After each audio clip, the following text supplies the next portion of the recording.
नमस्ते प्यारे विद्यार्थियों, आप सबको स्टडी मैथ यूट्यूब चैनल में आप सबका हार्दिक स्वागत है और अभिनंदन। मैं लेके आया हूं कक्षा 5 की गणित जो बहुत ही आसान तरीके से। तो अपन पिछले वीडियो के अंदर प्रश्न वाली 7 तुल्य भिन्न के बारे में चर्चा कर रहे थे। उसका पहला प्रश्न पढ़ चुके हैं। आज अपन दूसरा प्रश्न पढ़ने जा रहे हैं बहुत ही अच्छी तरीके से, क्योंकि कक्षा 5 बोले। चलिए आइए सबसे पहले प्रश्न को भली बात समझते हैं कि प्रश्न में क्या दिया हुआ है और अपन को क्या पूछा गया है। चलिए प्रश्न की शुरुआत करते हैं कि दी गई भिन्नों में अंश व हर।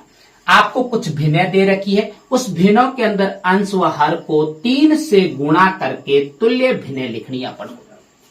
मतलब कि आपको कुछ उदाहरण दे रखे या कुछ पॉइंट दे रखे उन भिन्नों के, जो को अंश और हर के अंदर आपको 3 से गुणा करना। अंश में भी 3 से गुणा करना है और हर को भी 3 से गुणा करना है। भिन्न को कैसे लिखा जाता है बेटा?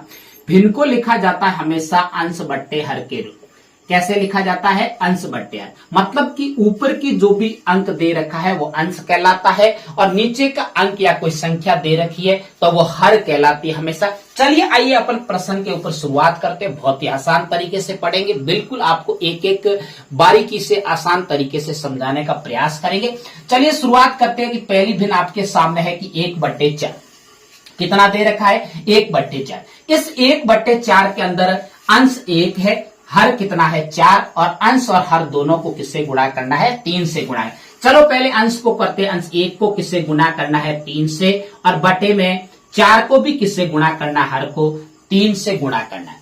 चलिए पहली अपनी तुल्य भिन्न बनाते हैं कि 3 का 1 से गुणा करेंगे तो कितना आएगा? 3, और बटे में 4 का 3 से गुणा करेंगे तो 4 तिये 12। पहली अपनी जो तुल्य भिन्न प्राप्त हुई है वो कितनी प्राप्त हुई है? 3/12। मुझे उम्मीद है कि आपको ये पहला जो क्वेश्चन है वो बहुत ही आसान तरीके से समझ में आया है दूसरे का। चलिए अपन दूसरा शुरुआत करते इसी टाइप से सारे चलेंगे बहुत ही आसान तरीके से, क्योंकि पहाड़े आने चाहिए। अगर पहाड़े आपको नहीं आ रहे हैं तो आपके लिए गणित अधूरी है, और पहाड़ों के बिना आप कुछ नहीं कर पाओगे, गुणा नहीं कर पाओगे, भाग नहीं कर पाओगे। तो पहाड़े जरूर याद कर लेना 20 तक। मैं आपको एक ट्रिक भी बताऊंगा कि सबसे आसान तरीके से कैसे पहाड़े याद किए जाते हैं। चलिए उसके बाद में देखिए अगली देखो करते हैं। तो 3 गुना अंश को 3 से गुणा करना है। सभी भिन्नों के अंदर, सभी आपके पास में जो भिन्नें दे रखी है उन सब के अंदर अंश और हर के अंदर दोनों को 3 से क्या करना है? गुणा करना है। और उसके बाद में देखिए 5 गुना हर को भी 3 से गुणा करना है। तो 3 का 3 से गुणा करेंगे तो 3 तिये 9, और उसके बाद में 5 का 3 से करेंगे तो 5 तिये 15। कितना होता है? 15। मुझे उम्मीद है कि आप नन्हे मुन्ने बच्चों को अच्छे से समझ में आ रहा है, क्योंकि कक्षा 5 बोर्ड है और बोर्ड के अंदर बहुत 5वीं में पढ़ने वाले बच्चे बहुत छोटे छोटे होते हैं। उन छोटे छोटे बच्चों को आसान से आसान तरीके से समझ में आना चाहिए। चलिए तीसरे की शुरुआत करते हैं। वैसे आप भी घर पे प्रयास करते रहना। 2 गुना 3 बटे में 5 गुना 3। अंश और हर को दोनों को 3 से गुना कर दिया। अब देखो 3 दूने कितना होता है? 6, और 5 तिये कितना होता है? 15। कितना होता है? 15। अब देखिए चौथा देखिए 2/7।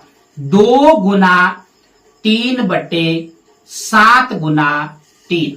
3 दूने 6/7 तिये 21।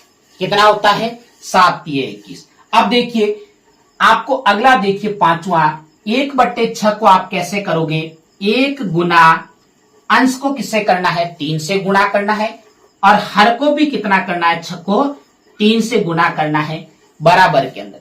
चाहे 1 का पाड़ा 3 बार बोलो, चाहे 3 का पाड़ा 1 बार बोलो, बात एक ही। 1 का 3 से गुणा करेंगे तो 3, और बटे में 6 तिये कितना होता है? 18। कितना होता है? 18। मुझे उम्मीद है कि आपको ये दूसरा प्रश्न 7वीं प्रश्न वाली का बहुत आसान से आसान तरीके से समझ में आया है। अगर मेरे पढ़ाने का तरीका अच्छा लगे तो मेरे चैनल को सब्सक्राइब करना और आगे अपने प्यारे प्यारे दोस्तों को शेयर करते रहना। तब तक मेरे स्टडी मैथ यूट्यूब चैनल पर बने रहे। नमस्ते।